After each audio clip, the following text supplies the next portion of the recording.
Olá, irmãos! Está no ar mais um Mensagem de Luz, que aborda o livro Palavras de Vida Eterna, psicografado por Francisco Cândido Xavier, pelo Espírito de Emmanuel.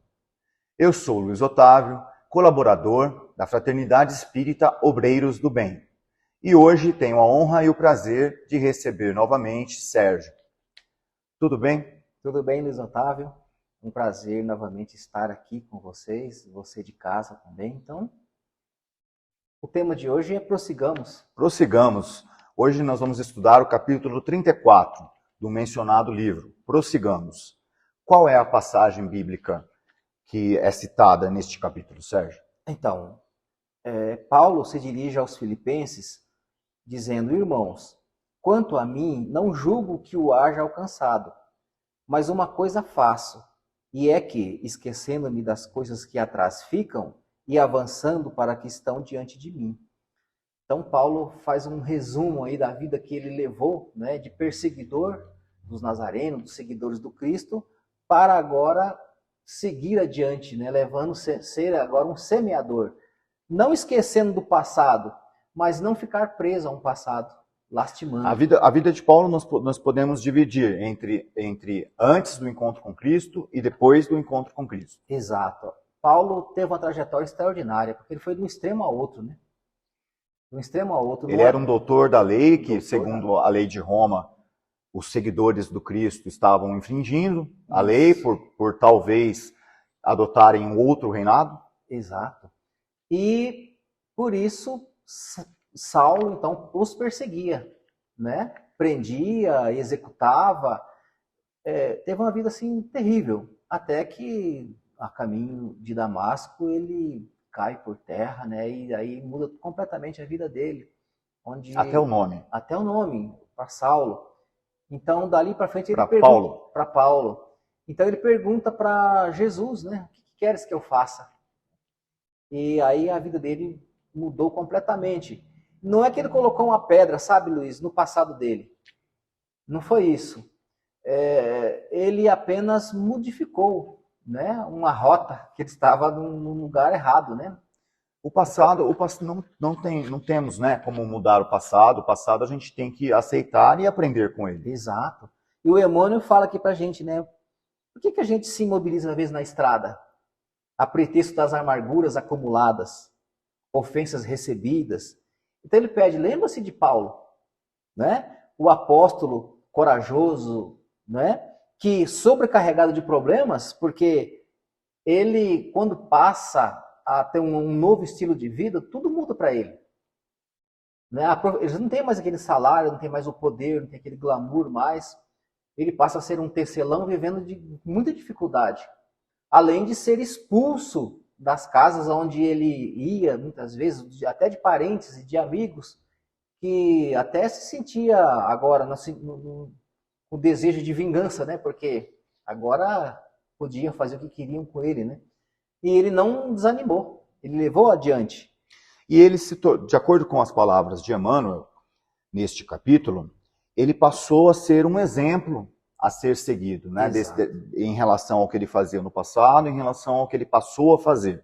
E Emmanuel enumera diversos comportamentos de Paulo que servem de lição para a gente.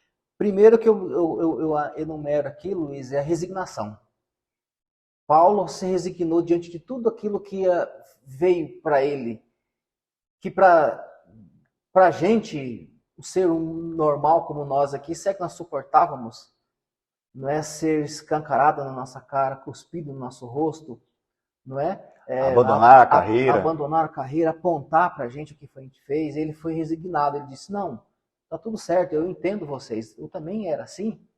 Então, o que o Emmanuel diz? Então, para que a gente parar de se queixar. Parar de se queixar.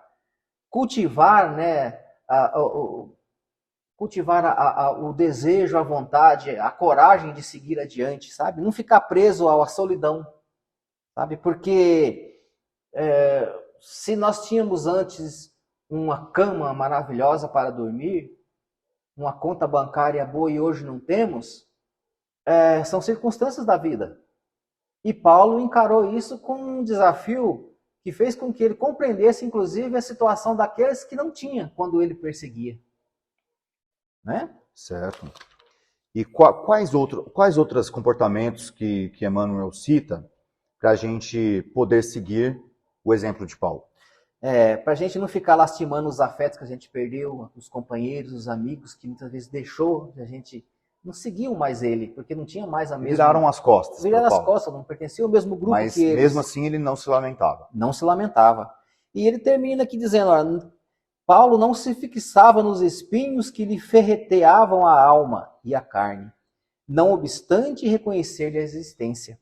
Não parava com o objetivo de reclamar contra as pedradas do caminho. Não se demorava na rede de elogios sob o fascínio da ilusão. Não se cristalizava nos próprios impedimentos. Seguia sempre, porque ele tinha um alvo. Seguia sempre na direção do alvo que lhe cabia atingir. Daí, então, depois desses comportamentos citados por Emmanuel, desse exemplo que foi Paulo, vem a conclusão no último parágrafo.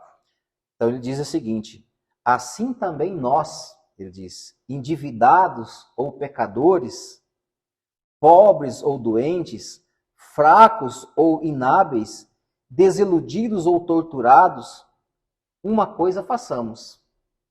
Acima de todos os tropeços e inibições, prossigamos sempre adiante, olvidando o mal e fazendo o bem. Isso eu acho que vem sempre uma fala que Jesus sempre dizia a quem ele curava, a quem ele recebia: vá e não peques mais. Não peques mais. E que interessante, como é bacana isso, né? Você poder ressaldar uma dívida que você tem pelo trabalho, pelo amor, e não passando pelo ferro, pelo fogo que você provocou, né? Então a gente pode transformar as nossas vidas com o exemplo de Paulo, trabalhando, servindo, porque é essa que Jesus espera de todos nós. Então prossigamos no caminho do bem e da caridade para com nossos irmãos. Com certeza. Essa é a meta de todos nós, é o desejo de Jesus sincero. E se nós quisermos um mundo mais justo, mais solidário, nós precisamos exercitar isso. Muito bem, Sérgio, muito obrigado pelo comparecimento. Obrigado, nós aguardamos você em uma nova oportunidade. Este foi mais um Mensagens de Luz. Até a próxima semana, quando trataremos do próximo capítulo do livro Palavras de Vida Eterna.